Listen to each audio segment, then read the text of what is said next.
Hello students, मैं हूं Mohammad Afaq and welcome to my channel Afaq E academy. सबसे पहले तो वीडियो को लास्ट तक देखना, वीडियो को लाइक भी करना, शेयर भी करना। अगर कोई डाउट है सुझाव तो वीडियो को कमेंट भी करना और चैनल को अभी के अभी रेड कलर के बटन पर प्रेस करके सब्सक्राइब कीजिए। देन उसके बाद नोटिफिकेशन आइकन आएगा, उस पर भी प्रेस कीजिए जिससे कि आगे आने वाले मेरे वीडियोज़ की नोटिफिकेशन आपको मिल सके सबसे पहले। सो स्टूडेंट्स, इस वीडियो में पढ़ाने वाला हूँ इंग्लिश, जो कि इंग्लिश में मैं पढ़ा रहा हूँ बिगिनर और इंटरमीडिएट लेवल वालों को। इसमें मैंने ग्रामर में कुछ 7 वीडियोस पीछे अपलोड कर दी हैं। अब हम नेक्स्ट जो पढ़ने वाले हैं, जो जर्नी है हमारी, मैं स्कूल स्टूडेंट्स के लिए तो बना ही रहा हूँ ये वीडियोस सारी। स्कूल स्टूडेंट्स के रिलेवेंट तो होंगी, क्लास 4 से लेकर के 8 तक के स्टूडेंट्स के लिए, और हो सकता है 10 तक वालों के लिए भी हो। और ये जो है जिन्होंने अपना मन बना लिया है कि इंग्लिश सीख के रहेंगे, चाहे बिगिनर पे हो, इंटरमीडिएट लेवल पे हो, वो मेरे वीडियो से देख करके सीख सकते हैं बिगिनर, इंटरमीडिएट। अगर एडवांस लेवल पे हैं तो आगे इन फ्यूचर जो है मैं थोड़ा नेक्स्ट ईयर जब मैं ये निपटा दूँगा बिगिनर और इंटरमीडिएट लेवल वाला, दिन मैं थोड़ा एडवांस पढ़ना शुरू करूँगा। तो अभी तो मैं बिगिनर और इंटरमीडिएट लेवल वाला हूँ। तो अगर आपने बना लिया मन तो बना के रखिए नोट्स, और स्कूल स्टूडेंट तो मेरे वीडियोस पर पढ़ने आएंगे ही आएंगे। इस सेशन से अगर नहीं आ पाएंगे तो नेक्स्ट सेशन से आएंगे। कुछ परसेंटेज ऑफ जो हैं वो मेरे सब्सक्राइबर्स हैं जिन्हें की नीड है और वो देख सकते हैं, तो मेरे वॉच टाइम वहाँ से कुछ मिल सकता है। और जब चैनल ग्रो हो जाएगा नेक्स्ट सेशन में तो पक्का ग्रो हो जाएगा। एक साल में चैनल बहुत, अगर वीडियो कंसिस्टेंटली डालते रहें तो अच्छे टॉपिक्स पे अच्छे कंटेंट को, तो जो वीडियो वो चैनल जो है हिट हो जाता है। तो अभी मैं स्टार्ट कर रहा वाला हूँ types of sentence, kinds of sentence. तो सेंटेंसेस जो होते हैं, पहले सेंटेंस की डिफिनीशन पिछले वाले वीडियोस में भी बता रखी है, अब मैं फिर से बताने वाला हूँ। जो types of kinds of sentence हैं, ये इंग्लिश ग्रामर और ट्रांसलेशन दोनों में ही इसका जो है वो दोनों ही जगहों पे ये मिल जाते हैं काइंड्स ऑफ सेंटेंस। जो कि टाइप्स ऑफ सेंटेंस 5 टाइप्स के होते हैं। ये ग्रामर में मिल जाते हैं, ट्रांसलेशन में मिल जाते हैं। तो मैं इस क्रम में पढ़ाने वाला हूँ कि अगर स्पोकन इंग्लिश जो मेरे चैनल पे सीखने आए हैं, इंग्लिश स्पीकिंग सीखना चाहें, लिखना चाहें एक्यूरेटली ग्रामर के साथ में, पढ़ना चाहें एक्यूरेटली ग्रामर के साथ में, फुल एक्यूरेसी के साथ में, और बोलना चाहें, बोलने की प्रैक्टिस तो आपको ही करनी होगी। सीखने के, बोलने की जो प्रैक्टिस करने के कई डिफरेंट तरीके हैं, वो आप इंटरनेट से खोज लें और ट्राई करें। और मैंने कैसे किया था वो मैं अभी भी नहीं बताने वाला हूँ। पहले मैं अच्छा खासा पढ़ा लूँ, देन आप जब आप जज कर लेंगे कि I am eligible to teach good English, then I will tell my story how I learned English from beginner to advanced level. I'm speaking a little bit slow, but as time will pass, I will improve myself over the time, and you will see me writing, reading, speaking and understanding better and better, because in my graduation English subject was not there, but books were in English medium and Hindi medium also. I wrote my whole graduation exams in English language, so I think I am able to teach. And in my school I performed very well in English in intermediate, which was very difficult. So it took years to learn the English. Continuously I have spoken many sentences. तो अभी हम start करते हैं। अगर आप intermediate level पे होंगे तो आपको मैंने जो बोला वो अच्छा खासा समझ में आएगा। एडवांस लेवल पे होंगे तो आपको पूरा समझ में आया होगा। और बिगनर्स को थोड़ी सी बात ऊपर से गई होगी, क्या बोल रहा है क्या नहीं बोल रहा है इंग्लिश में। तो स्टार्ट करते हैं। Types of sentences, kinds of sentence 5 type के होते हैं। ग्रामर में भी होता है ये चैप्टर, और ट्रांसलेशन में भी होता है। तो मैं स्पोकिंग इंग्लिश के पॉइंट ऑफ व्यू से भी देख करके इस क्रम में पढ़ाऊँगा, जिससे कि आप जो है स्पीकिंग अच्छी कर पाएँ और 3 महीने के क्रैश कोर्स के चक्कर में ना पड़ें। उसमें जो है वो 3 महीने में नहीं आती इंग्लिश जाता है कम से कम 1 साल सीखने में, कम से कम 1 साल, 1 से 3 साल, 3 से 4 साल लगते हैं एकदम प्रो एडवांस लेवल पे पहुंचने में। तो बिगिनर इंटरमीडिएट से स्टार्ट करता हूँ। स्टार्ट करते हैं 5 types of kinds of sentences वाक्य के प्रकार। सेंटेंस सबसे पहले मैंने डेफिनेशन बताई, शब्दों का वह समूह जो पूर्ण अर्थ से सेंटेंस कहलाता है। पिछले वीडियोस में भी मैंने सेंटेंस की डेफिनेशन बनाई थी, एक ग्रुप ऑफ वर्ड्स एक्सरसाइज करवाई थी, which makes complete sense is called a sentence. मैं इस क्रम में पढ़ा रहा हूँ कि जिससे कि स्पीकिंग जो है वो स्पीकिंग इंग्लिश वाले जो सब्सक्राइबर्स और व्यूअर्स हैं वो जो है वो उनके क्रम में जो है आसानी हो सीखने के क्रम। तो मैं जिस क्रम में पढ़ाऊँगा चीज़ें जो हैं वो अगर आप मेरी वीडियोस पढ़ते हैं, नोट्स बना लेते हैं अभी से, तो मैं आपको सिखा सकता हूँ कि बिगिनर टू एडवांस किस क्रम में जाने पे आसानी से पहुँच सकते हैं। अगर आपके चैप्टर्स पढ़ने का क्रम गलत है तो आप बहुत जो है वो टाइम बर्बाद करने वाले हैं। और मैं जो हूँ वो एक्सपर्ट बन चुका हूँ सीखते सीखते, तो मुझे आइडिया है कि किस क्रम में पढ़ाने से ईज रहेगी और आपको समझने में। काइंड्स ऑफ सेंटेंस, सेंटेंस वाक्य सामान्यतः 5 प्रकार के होते हैं। पहला होता है असर्टिव। असर्टिव को साधारण वाक्य भी कहते हैं हिंदी में। जो वाक्य किसी तथ्य, फैक्ट, घटना, इंसिडेंस या कार्यवर्ग को व्यक्त करे, एक्सप्रेस करे, उन्हें असर्टिव सेंटेंसेस कहलाते हैं। यहाँ पे हैं लिखा है तो प्लूरल बनने के लिए मैंने से एस लगा दिया, साधारण वाक्य कहलाते हैं। अब इसमें जैसे कि एक एग्जांपल है, जो प्ले फुटबॉल, वो फुटबॉल खेलते हैं। प्रेजेंट इंडेफिनिट का टेंस है, सब्जेक्ट प्लूरल है तो वर्ब की फर्स्ट फॉर्म में ईएस या ईएस कुछ नहीं आया है। दे प्ले फुटबॉल, वो फुटबॉल खेलते हैं। क्या है ये? कार्य है। यहाँ से देखिए तथ्य, घटना या कार्य है ये। She does not eat the bread, वो ब्रेड यानी कि रोटी जो है वो नहीं खाती है। ब्रेड को हिंदी में रोटी कहते हैं। और ब्रेड और रोटी देखा जाए तो अलग, एक चाय के साथ खाने वाले ब्रेड होते हैं, एक रोटी अलग होती है। तो रोटी की इंग्लिश भी ब्रेड ही होती है।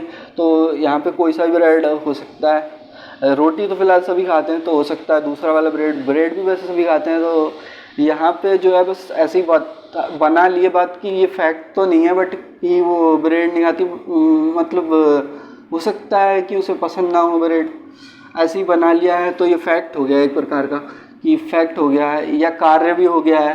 तो साधारण सा वाकई इसमें जो है अफर्मेटिव लिया है, इसमें नॉट लगा के नेगेटिव लिया। अगर आपने टेंस पढ़ रखे हैं, आप बिगिनर लेवल क्रॉस कर चुके हैं इंटरमीडिएट लेवल पे, तो चीज़ें आपको और अच्छी समझ में आएंगी और मुझे पढ़ाने में आसानी होगी। क्योंकि बिगिनर्स वालों को समझाना बहुत अपना दिमाग खपाना होता, पागल हो जाएंगे समझाते समझाते, लेकिन बिगिनर्स वालों को समझ में नहीं आती चीज़ें। तो मैं चाहता हूँ कि पहले से आप पढ़ के आएँ और इंटरमीडिएट लेवल पे हों। और मेरी वीडियोस पढ़ने से पहले जो है अगर जो भी मैं टॉपिक पढ़ाऊँ पहले बुक में पढ़ के आएँ। बुक आपके पास अगर हो तो ठीक है, अगर नहीं हो तो आप 5, 6, 7, 8, 9, 10, 11, 12 जितनी मर्जी चाहे बुक खरीद के लाएँ। जैसे करें, सीखें और एक्सरसाइज प्रैक्टिस करें, लिख लिख करके प्रैक्टिस करें, नोट्स बनाएं, एक्सरसाइज करें लिख लिख करके, तब आपको चीज़ें परमानेंटली याद रहेंगी। तो ठीक है, आगे बढ़ते हैं। असर्टिव सेंटेंसेस भी 2 प्रकार के होते हैं। पहला होता है पॉजिटिव सेंटेंस, इसे सकारात्मक वाक्य भी कहते हैं। जो वाक्य किसी बात की स्वीकृति मतलब कि एक्सेप्टेंस दर्शाते हैं, कि उसे पॉजिटिव सेंटेंस या सकारात्मक वाक्य कहते हैं। तो पहला एग्जांपल इसके 4 हैं लिखा, honesty is the best policy. H यहाँ पे साइलेंट होता है, ऑनेस्टी पढ़ते हैं इसे, जैसे हावर को आर पढ़ते हैं वैसे ही ऑनेस्टी को ऑनेस्टी बोल, इसे साइलेंट बोल रखते हैं। ये तरीका होता है। थोड़ा एडवांस लेवल पे जो पढ़ चुके हैं उन्हें आइडिया होगा कि इसे प्रोनाउंस कैसे करते हैं। ऑनेस्टी नहीं बोलते, इसे honesty is the best policy. जो ईमानदारी है वो सबसे अच्छी नीति है। ये एक सिंपल प्रेजेंट का टेंस है। सिंपल प्रेजेंट टेंस क्या होते हैं जब मैं जब मैं टेंसेस चैप्टर पढ़ाऊँगा, टेंसेस में जो है सबसे पहले मैं टेंस शुरू करने से पहले सिंपल प्रेजेंट, सिंपल पास्ट और सिंपल फ्यूचर है वो पढ़ाऊँगा। देन मैं टाइप्स ऑफ 12 टेंसेस जो है वो पढ़ाऊँगा। तो जी 3 होते हैं वैसे तो, मेनली उनके 4 पार्ट होते हैं। वो सिंपल प्रेजेंट, सिंपल पास्ट और सिंपल फ्यूचर कैसा होता है वो यहाँ पे है। Honesty is the best policy.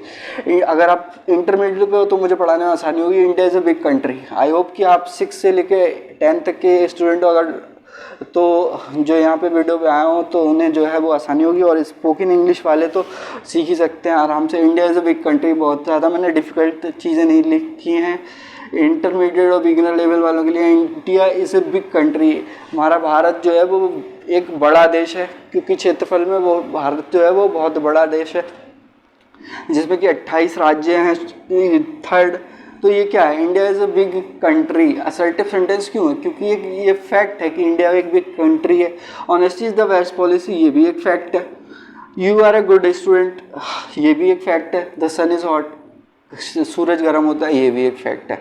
तो ये 4 एग्जाम्पल्स हैं जिसमें कि स्वीकृति दी गई है कि ये चीज़ें जो हैं वो किसकी स्वीकृति है, किसी बात की, कि ये बात की स्वीकृति है कि जो ईमानदारी है सबसे अच्छी नीति है, और इस बात की स्वीकृति है कि भारत जो है बड़ा देश है। बस इसमें क्या होता है फ़र्क पॉजिटिव और नेगेटिव वाले में, कि इसमें नॉट लगा होता है, इसमें नॉट नहीं लगा होता। थर्ड है you are a good student, स्वीकृति है कि तुम जो एक अच्छे विद्यार्थी हो। द सन इज़ हॉट, सूर्य गर्म है। सन एक बड़ी चीज़, इसलिए इससे पहले दा लगाया है। ए एन दा का प्रयोग वो आगे की जब मैं पढ़ाऊँगा तो जर्नी में आप मेरे साथ बने रहोगे। अगर आप मेरे साथ साथ चलोगे तो बड़ा मज़ा आएगा, और नोट्स बनाते रहो, और जो एक्सरसाइज मैं करवाता रहूँ वो भी आप पहले वीडियो पॉज करके खुद से ट्राई करने की कोशिश क्या करें। देन आप जब आपसे हो जाए तो ठीक है, नहीं हो तो सोल्यूशन देखें। सबसे पहले आप खुद से ट्राई करें और अपनी बुक्स खरीद के रखें, 4, 5, 6, 7, 8, 9, 10, 11, 12 ग्रामर की, और जो वो होती हैं क्या बोलते हैं उसको, जो मेन चैप्टर्स जिसमें होते हैं प्रोज और पोएम्स, पोइट्री जो होती हैं, वो उनकी बुक्स जो है वो NCERT बुक्स के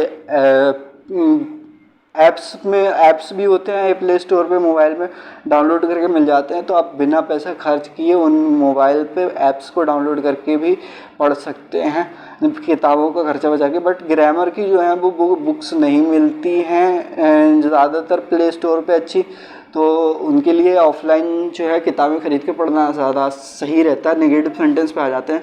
नकारात्मक वाक्य, जो वाक्य किसी तथ्य, घटना या कार्य की अस्वीकृति दर्शाते हैं, नेगेटिव सेंटेंसेस कहलाते हैं। मतलब कि इसमें जो है घटना, कार्य, तथ्य की अस्वीकृति नॉट आएगा। ये समझ लीजिए कि अब जब मैं आगे एग्जाम्पल बताने वाला हूँ 4, वीडियो काफ़ी बड़ा हो चुका है, तो मैं इस वीडियो में यहीं तक पढ़ाऊंगा, जिसमें मैंने सेंटेंस बता दिया, असर्टिव सेंटेंस बता दिया, डेफिनेशन उसके 2 पार्ट्स होते हैं, जिसमें एक बता दिया पॉजिटिव सेंटेंस बता दिया, नेगेटिव सेंटेंस पे आया। नेगेटिव सेंटेंस की डेफिनेशन मैंने लिख रखी है कि क्या होती है, कि तथ्य, कार्य या घटना की अस्वीकृति दर्शाते हैं, इसमें नॉट आएगा। जब मैं इसके एग्जाम्पल लिखने वाला हूँ 4, और नेक्स्ट वीडियो में जो 4 टाइप्स ऑफ सेंटेंसेस रह जाएंगे वो मैं आगे करा दूंगा 2 वीडियोस में, और देन उसके बाद नेक्स्ट वीडियो में एक्सरसाइज करा दूंगा। तो देख लो, यहाँ पे मैं एग्जांपल लिखने वाला हूँ नेगेटिव सेंटेंसेस के जो है एग्जांपल्स एज, जैसे कि एग्जांपल देखिए,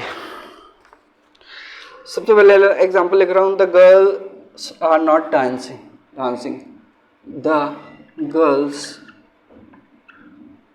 are not dancing. The girls are not dancing.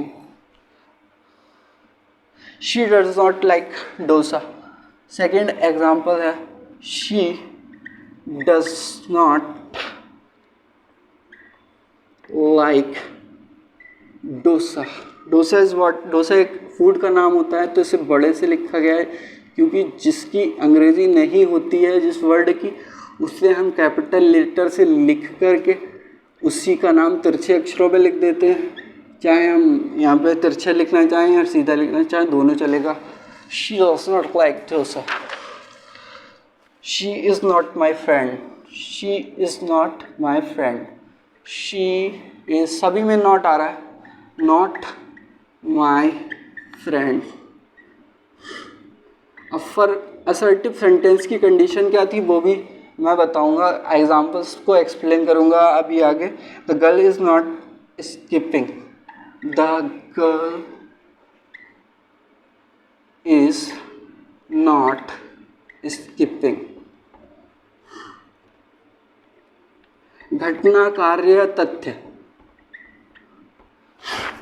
Fact, incidence या work. The girls are not dancing, यहाँ पे नॉट लगा हुआ है, अस्वीकृति है किसी बात की। लड़कियाँ जो हैं वो नाच नहीं रही हैं, तो नॉट आ गया, तो नेगेटिव सेंटेंस समझ लो। नॉट जहाँ दिखा तो असर्टिव का नेगेटिव है।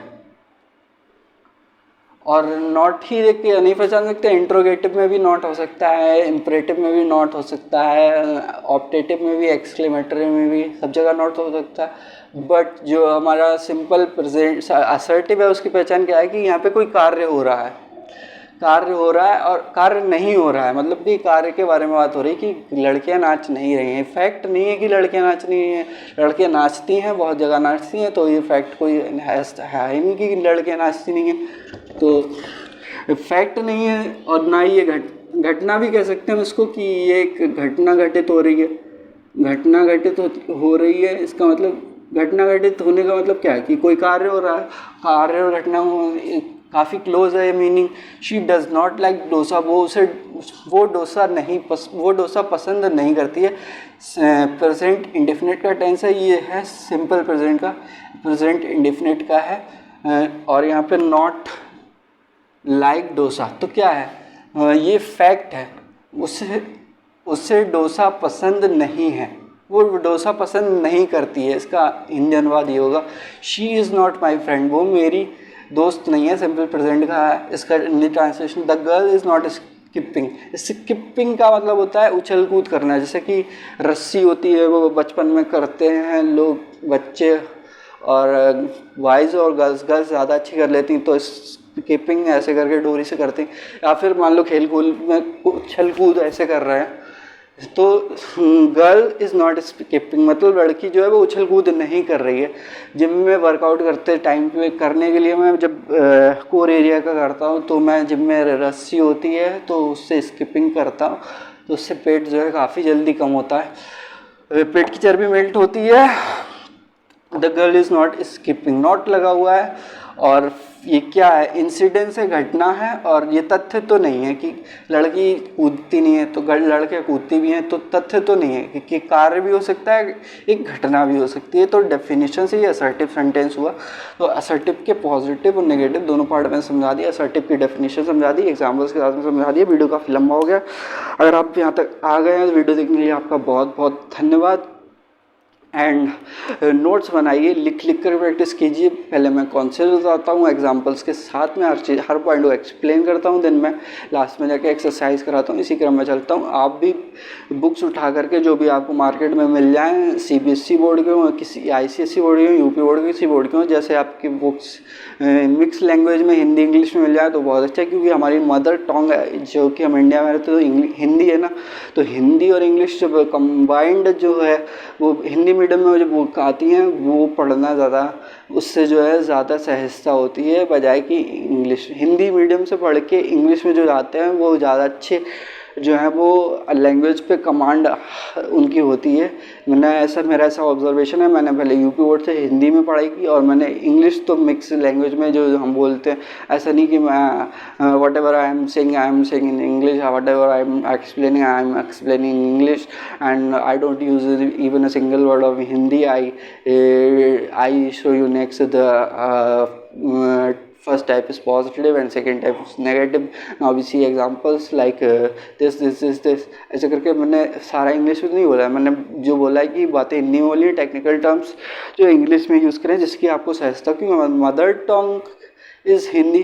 तो जब आप CBSE को ICSE बोर्ड को किसी बोर्ड को जो बुक्स लें उसमें हिंदी भी हो, हिंदी में लिखी हुई बातें, और हिंदी सब्जेक्ट सभी स्कूल में पढ़ाया जाता है, तो हिंदी सब्जेक्ट ले करके रखें, हिंदी को मिस ना करें, तो जो है जिससे जो है इंग्लिश सीखने में भी आसानी होगी। और आप समझ लें कि हिंदी इंग्लिश में ही सोचने लगे हो बातें और इंग्लिश में ही चीज़ें क्लिक करने लगे, तो ऐसा होने वाला नहीं है इंडियंस के लिए, ऐसा पॉसिबल है।